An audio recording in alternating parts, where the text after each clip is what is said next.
Hey, welcome to the Buzz Podcast with Guns and Ammo. We have Keith Wood, the guy who writes the back page column every month, and he's got a special treat for us here. And this has to do with the story of David Westerhout. Now, David Westerhout is a former athlete, if you will, and he originally competed for England throwing a javelin, and he was actually pretty good. He was also a hurdler. He competed in some British Commonwealth Games in the late 1950s, and then moved on and actually became a doctor, if you will, in what is now Zimbabwe, was formerly Rhodesia. And he has an interesting story, a lot of it surrounding his need to dry fire a lot before becoming the World Combat Pistol Champion in 1977. Now, we have Keith here because he sat down with Mr. Westerhout and actually got to interview him one-on-one. Keith, tell us a little bit about the circumstances that took you to South Africa and opened up this opportunity. Yeah, thanks. So South Africa and then up to Zimbabwe, where he and I actually sat down. But of course, you can't get to Zimbabwe without going through South Africa. Pretty much, come from the States. Right. And as you know, you've been there. These are one of the most fun parts about a long trip like that away from home is planning. Right, that's the fun part. What rifle am I going to take and all that. So I'm thinking about, okay, I'm going to be, a day and a half away from home. What can I possibly squeeze in while I'm there? And Dave Westerhout's a guy who I've, grown up reading about my entire life. The year he won the World Shoot was the year I was born.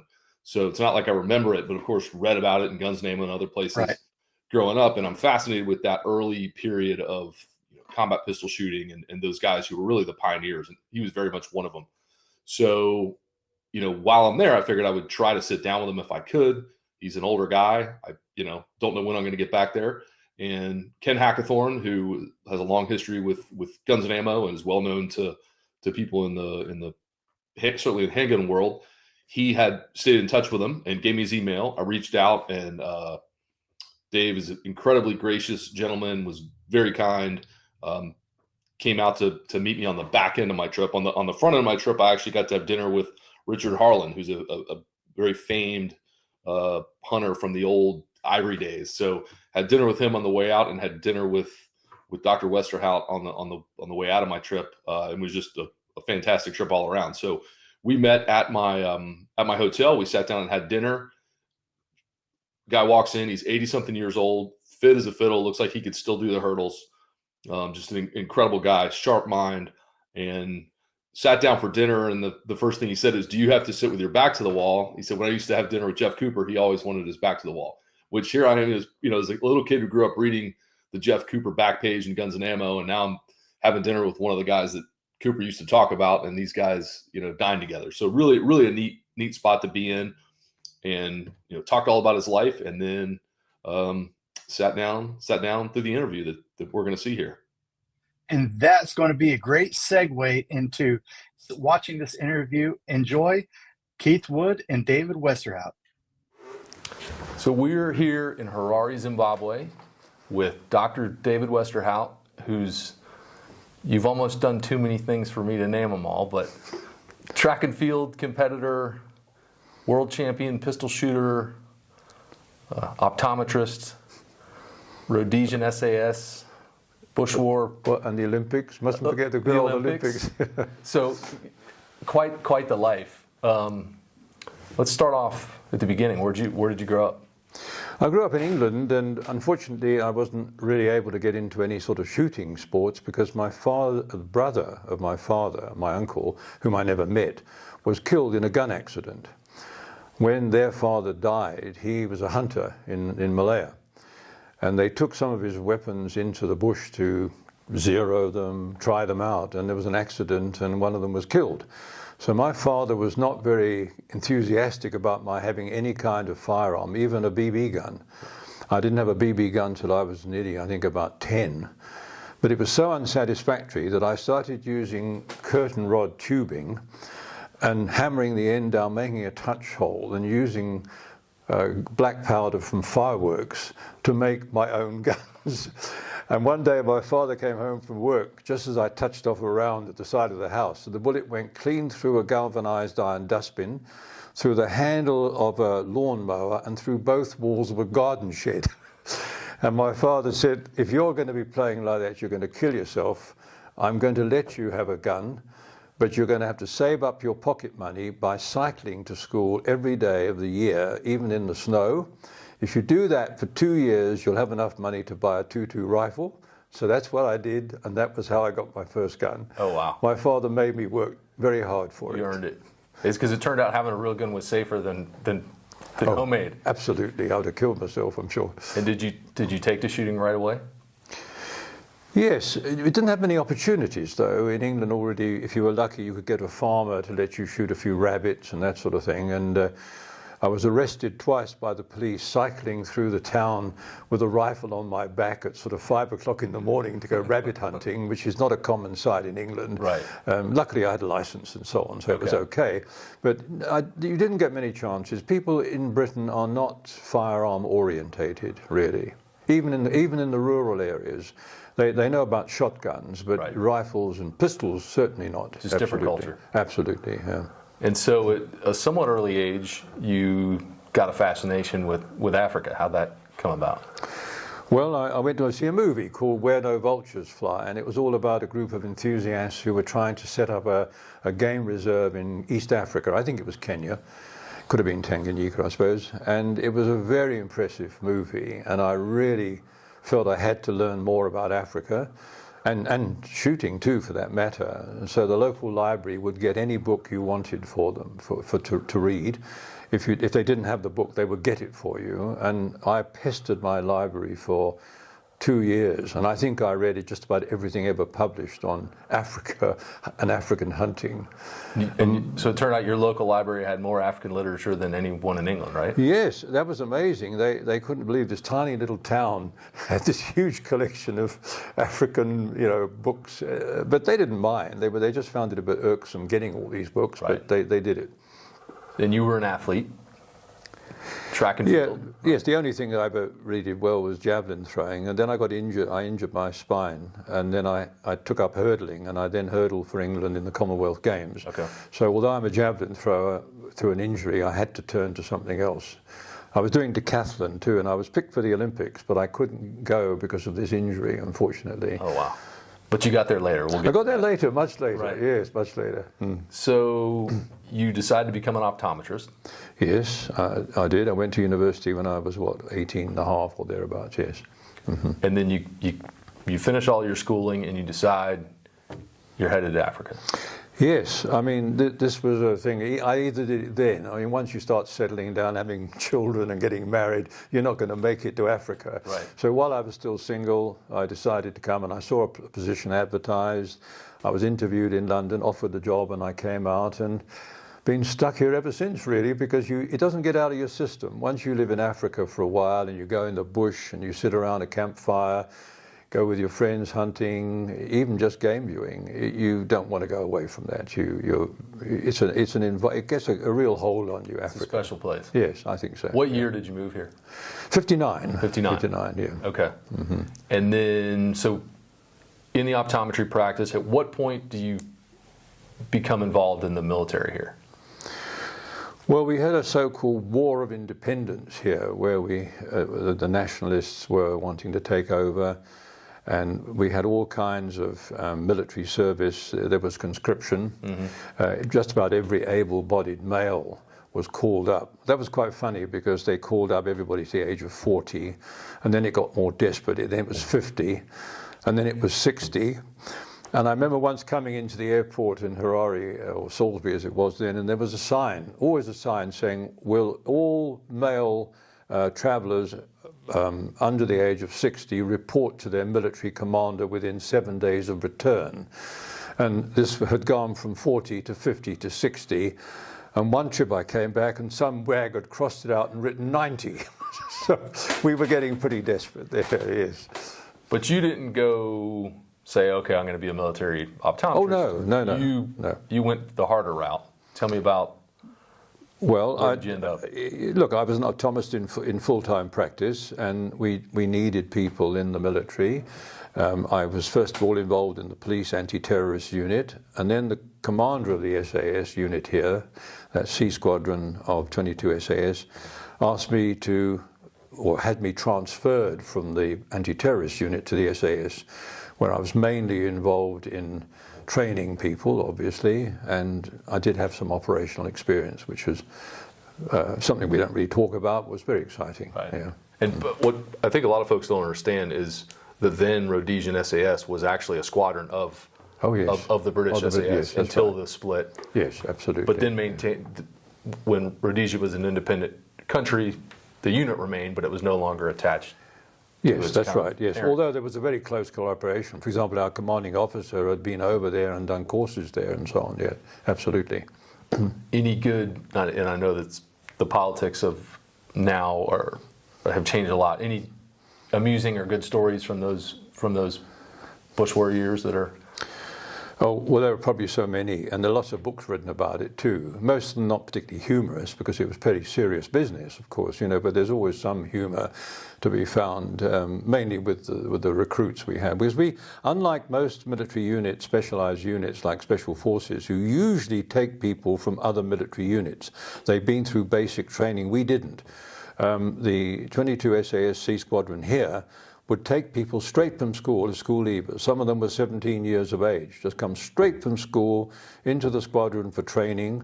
The selection course was very, very tough. I mean, you could start off with a couple of hundred guys wanting to join. Within 2 days, that could have been whittled down to about 60. And then those guys gradually drop out, and you're perhaps having 30 or so people coming on a final selection. And if you're lucky, half of them might get through. So several hundred might be chopped down to 20 odd people or 30 people. Does it follow the British selection model of long force marches and that kind of terrain navigation? Partly, but we had a very good training officer who I think recognized more than most the psychological aspect.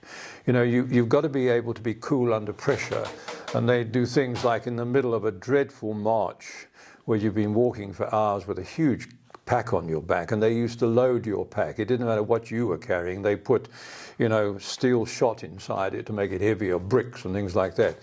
And halfway up through the course, he would stop you and ask you, now, train leaves position A at 36 miles an hour, headed for C. At the same time, from station B, another train heads out, but 10 minutes later, and it's doing 45 miles an hour. How much sooner will B get to the station before C? Half the guys say, "Oh, what the hell, I don't care," and they would drop out, because they just can't handle it when they're so tired. And they were great believers in the psychological aspect of it. Anybody who could show a bit of initiative and so on was always encouraged. We wanted people who were, I suppose you would say, individuals and could be individualistic and self-sufficient, but be able to work as a team. That's probably the best definition, yeah. And the terrain and the weather here is tough. I mean, it can get extremely hot. It can do. I think sometimes worse is when it's very wet, which is usually in the hot weather. Sometimes if you're soaking wet for several days, you've got no chance of getting dry, you get pretty uncomfortable. Right. But, most men can handle that. I think if you find that out very quickly. Right. Those guys are going to quit early. Yes. But the funny thing is, it's not that when you look at all the guys who want to join a Special Forces unit, I'm sure it's the same in America, you look at them and you've got these big guys, sort of Jack Reacher type character, he can go through anything. And then you get some scrawny little guy, 5'6", doesn't look particularly rugged or tough, he hasn't got any muscles. They will go through. And the big guys drop out all the time. It's quite amazing. And a lot of it's here. Right. It's that determination not to be beaten. That's the thing that counts. Did you ever notice a common denominator of, did the farm kids do better? Is there anything in somebody's background, a certain type of athletes that made it through in higher numbers? Well, that's a good question. I think that any kid who came from a farming or rural environment was a better person in the bush. They're more used to the bush. They know about the bush. They know the trees, what you can eat, what you can't eat. Yeah, absolutely. Urban kids found it a bit harder. Right. Absolutely, right. Yeah. So at what point do you get into really competitive pistol shooting? Well, I did some postgraduate work in England in just about 1970. And while I was there, I joined a club that shot at the famous Bisley, and we shot pistol, which was, you can't do that now in England, unfortunately. And I got very interested in it. And when I came back to the country in 71, I found that a practical pistol group had set up in Salisbury, as it was then. Jeff Cooper had been out here, and he'd met some of the guys, and they got them all motivated, and we started shooting. We started shooting the Mexican defense and some of these traditional old style shoots. And it was a lot of fun, and it's something that I found some people just took to. Mm-hmm. And we had a very good team. Even though we didn't have much ammunition and we had very poor equipment, we came third in the first World Championship. The second one we won, and we beat the Americans, and we won the third one, beating the Americans as well, we were rather proud of that because, for example, I'll never forget on the third one, I had the famous Ray Chapman staying with me and Raoul Walters. These guys had Pachmeyer custom-made specials, duplicates. They both had a pair of duplicate pistols, so if one went wrong, they had another one. Right. And they were staying with me at the time. And I looked at their pistols, and I was oohing and ahhing about these beautiful bits of work. And they said, well, can we see yours? And I brought out my old Browning, which when you shook it, it rattled. So the tolerances were pretty sloppy. It was reliable, right, but it couldn't shoot like Ray Chapman's. I mean, Ray was shooting 1-inch groups of 50 meters with his 45. Yeah, those Pachmeyers are amazing. Yes, amazing. Yeah. Wasn't there in one of the shoots? Didn't the whole Rhodesian team have to share one handgun because Not the whole team. 3 of them did. Okay. Yeah, I lent my gun to 2 of the guys in the team, and the front sight fell off. So they came to me and said, "We're going to have to use your pistol." So 3 of us shot with the same pistol, and that was the one we won. We won that World Championship. Having spent some time here, there's a resilience here. We'll make a plan, right? You guys as a country are really good at figuring out how to do things without a lot of resources. We're at a situation in the U.S. right now where ammo can be fairly hard to get, fairly expensive. People that used to train certain ways are no longer able to do that. You guys did all this under an arms embargo, so you had some serious ammo issues to deal with yourself. What was that like, and how did you get around that? Well, first of all, we didn't really have many people who reloaded. It was illegal to reload. You could get a license if you were very fortunate, but we didn't have primers and powder. And we didn't have a lot of time. We were all pretty busy people because when you spend a lot of time doing a service for the country, you've got to work a bit harder in your work time. So we didn't have a lot of time. And the average Saturday afternoon practice would be 50 rounds. That's it, And even when we did the Olympic style shooting, later, we were lucky to get more than 50 rounds in a day, which is nothing. But I still always believe that you can shoot too much. You can shoot to the point where you're losing concentration and you're just firing shots and you're not learning anything from it. Right. And in fact, there was a wonderful opportunity. The former commanding officer of the SAS, Dudley Coventry, a very famous man, a legend in his own time. He served in the Second World War. He killed a German soldier with one punch. He was at Arnhem. This guy was a legend. He was wounded many times. And he rang me up one day, and he'd had 2 burglaries, and he said to me, I think soon I'm going to have to use a pistol because I'm having these problems. Could we go to the range and do a bit of practice? And when we went to the range, he was a bit rusty, and he wasn't shooting particularly well, but, just a little bit more encouragement and a bit of coaching, and he was starting to hit the middle of the target. And after about an hour, he had quite a lot of ammo with him because he was still involved with the army. And after about an hour, he started to get worse. So I said to him, Dudley, you're losing your concentration. This is the time to stop. Otherwise, you're practicing your mistakes. And he said to me something I'll never forget. Oh, yes, he said, David, you're right, I find it's awfully hard to concentrate when there's nobody shooting at me. And he's one of the few people in the world for whom that would have been true. Right. I mean, he'd been in so much combat in his time that wasn't a joke. That was serious. That was absolutely right, yes. So when you're practicing, you should have quality practice, not quantity, absolutely. And we were talking about that a bit ago. What was that like for you? What did you concentrate on in terms of quality? Well, I think most people who shoot competitively, and when they're under pressure and they're getting nervous, they're very concerned about the first shot. If you bring that gun up from the holster or even from a 45-degree angle, and you fire the first shot and it's not good, you can see the sight picture isn't good as the gun fires, psychologically you've almost lost already. So we used to spend a lot of time drawing and firing one shot, and luckily you can do that dry firing. So you can do a lot of dry firing. After all, it's exactly the same with an empty gun as it is with a live round. The only difference is with a live round there's a noise and something comes out the barrel. Everything else is the same. Right. So you can do a lot of first shot playing dry firing, and then the transition to another target, to get a sort of double tap effect is also important. So we do a lot of dry firing, single shot firing, but most would be firing at 2 shots on 2 different targets quickly. And we'd sometimes make the targets at different heights, so to make the transition a little more difficult. Yeah. And the year that you won, you were also the team captain.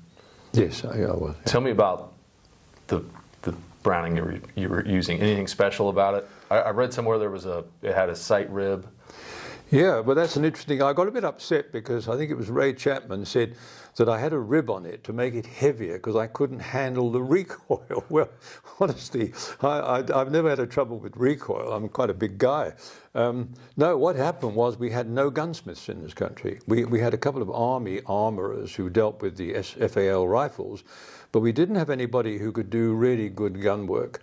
And I had some Bomar, ordinary Bomar sights fitted, and that was the pistol where the front sight fell off during the championship.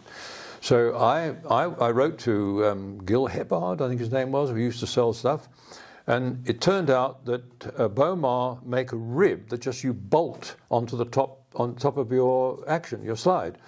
And you can't go wrong with that, it's just, I think, 2 or 3 screws that go into the action, and it meant that I had something that couldn't go wrong. So I did have a rib fitted, but not for any reason other than it was the only way I could get a decent pair of sights on the gun. Okay. You weren't gaming it. It was the way you could have well, sights. The Yanks like to blame.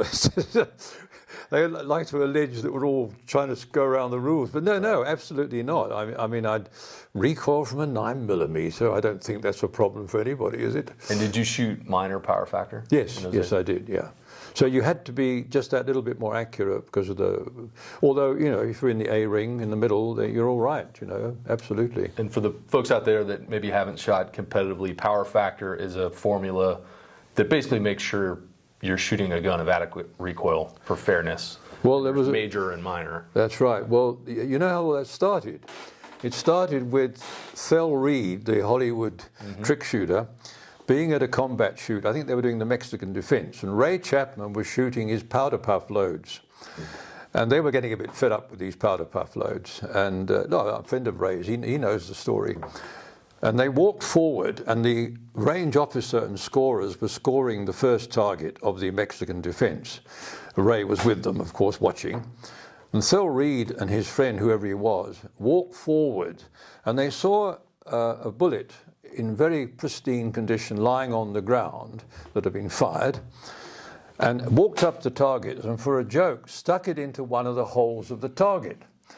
So when they came to mark that target, Thel said, "Look, Ray, we've tolerated your powder puff loads, but they've got to go through the cardboard, please, Ray," And that's how it all started, power factoring. And it started with a pendulum, that you had to hit a metal pendulum, and the momentum would make the pendulum move through a certain angle. Maximum would take it further than the minimum, and that was the original. They didn't chronograph them originally. And it was basically 45 hardball was kind of the standard, right? Yes, yes. So some of the guys like Ray and Roll Waters used these H&N 200 grain semi-wad cutters, and I think Packmeyer modified the ramp in order to deal perfectly. They never had jams, those guys. Okay. But that was a better round than the hardball, definitely. The hardball was, not the greatest of rounds, really. It's made for reliability. Yeah, absolutely, yes, absolutely. So, speaking of Ray Chapman and all that, you were actually at the Columbia conference. Yes, I was, yeah. What was that like? Fantastic. It was great to see all these people with the same interests, enthusiastic. And then what was interesting too is there was a huge amount of agreement. When you think of the large number of people involved from all over the world coming together, there was very little disagreement with the principle of practical pistol shooting. The basic word is practical. And when you see it today, it's very sad to see what it's become. And that's why I think this international defensive pistol is doing well, because it's tried to go back to some of the basic principles of the original practical shooting. Yeah, real guns that you might carry on a daily basis, wearing normal clothing and normal holsters. Absolutely, yes. And it's impressive to watch the shooting that goes on in the race guns. I mean, it's incredible, yes, but it's not practical. No.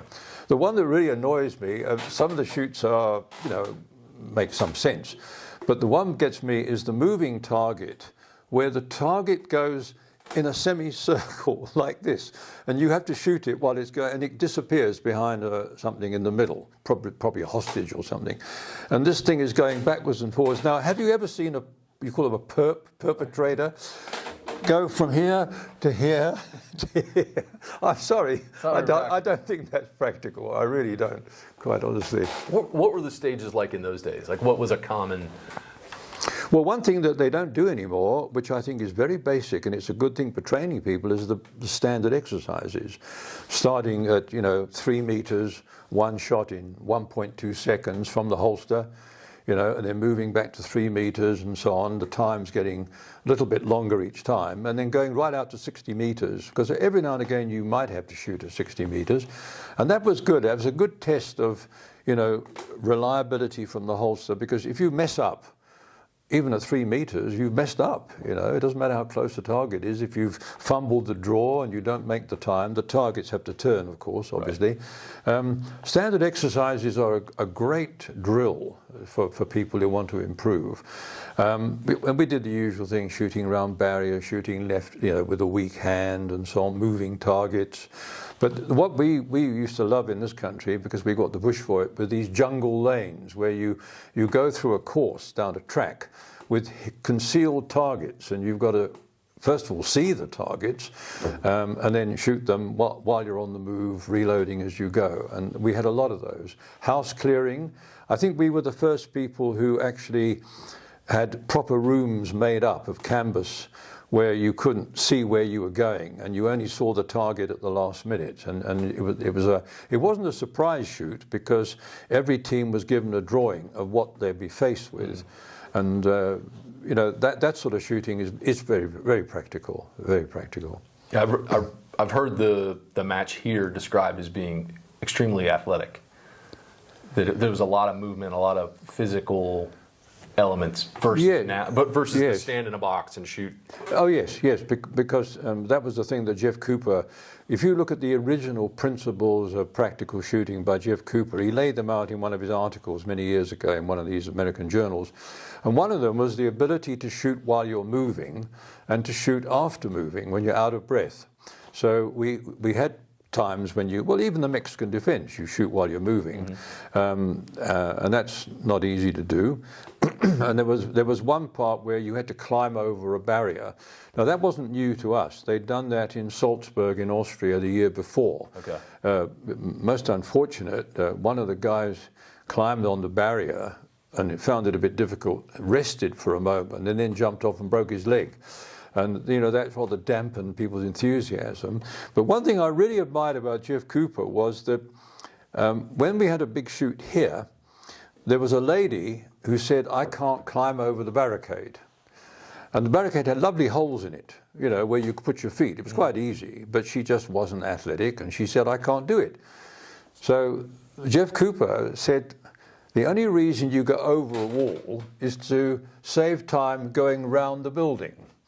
So he marked out with a rope, an imaginary building. So if you didn't want to climb over the wall, you ran round the building and continued, which I thought was a very sensible, logical, practical way of resolving the problem there, Yeah, definitely. What kind of guy was he? Well, a character is putting it mildly. He was very, very articulate. A very good writer. Great writer. His English was extremely good. Yeah, I think he's a Stanford graduate. I think so, yes. I think he has a master's degree, I think, in English. No, he was very, eloquent isn't quite the real word, but he was very articulate and he wrote very well, which helped a lot. And he was a great advocate for the practical use of pistols. And it was quite interesting because the military and the police in lots of countries have virtually given up pistols. They carry them, but they don't think of them as being serious. And at one stage, I was asked to go by the South Africans to the police academy in Pretoria in South Africa to give a lecture on the use of pistols by the military. And so I went down there and I was talking to about, I suppose, 50 or 60, but they were all officers. They weren't, and the idea was teach the officers and they'll teach the men. And when we finished, I was asked to give a demonstration, you see. So I thought what would be fun was to use the famous Jim Cirillo hostage thing, where you've got a target half concealed by a hostage, and you've got to draw and fire and hit a headshot of the perp or the felon behind the hostage, and it's got to be right through the forehead or something like that. So I arranged with the armourer down there to rig me up a picture, and the hostage was the commanding officer of the police academy in Pretoria, you see. So I stood there and I said, well, what we're going to do here, they've captured your senior officer and we only get one chance of this, so somebody stand behind me, clap your hands when you want me, and I'll draw and fire. And I got it all wrong. I drew and I shot the commanding officer right between the eyes. Luckily, I don't know why, my inherited wit I got from my father kicked in, and I put the gun in a holster and I said, that's what you wanted me to do, wasn't it? So now let's do it for real. And I got it right the second time. So that was another kind of thing. We did a lot of hostage shooting as well, because that puts tremendous pressure on. I mean, you've only got to be an inch out and you've lost 10 points, you know. So that's good shooting too. What an opportunity it was for Keith Wood to sit down with David Westerhout. Keith, excellent interview. Thank you for asking all of those questions. In hindsight, now that you're back here in the United States, you've had time to reflect on that meeting with him. What is your long-term takeaway? So much, honestly. One thing that really resonated was something, and for those of you who think that it cuts off rather abruptly, it did. I had some technical issues with my camera. Unfortunately, Marshall, our producer, did not travel with me, so I was left to my own devices. And you really missed us talking about his experience in the Zimbabwe Olympics, which was great, and basically how he's seen the country come back together. But amazing guy.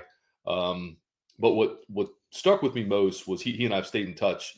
And when I got home and was preparing, I covered this in the back page briefly, a while back.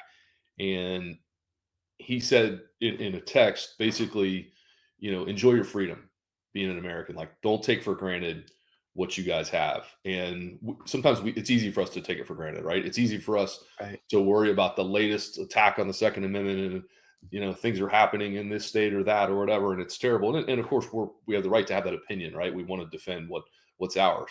But put in perspective with the rest of the world, we really are very fortunate to have the rights that we do in this country and the economic opportunities that we have as Americans that people in a place like Zimbabwe don't have. So probably the biggest takeaway for me is to appreciate how great we have it as Americans and certainly as American gun owners. But what an amazing human being. The guy's done so much, incredibly bright, incredibly athletic human. You just wish you could clone guys like that. Really, really unbelievable. Awesome. Well, hey, excellent work. We look forward to more interviews, and yes, enjoy your freedom. That is a very pointed conclusion. Thank you for bringing this to the Buzz Podcast. Stay tuned for more.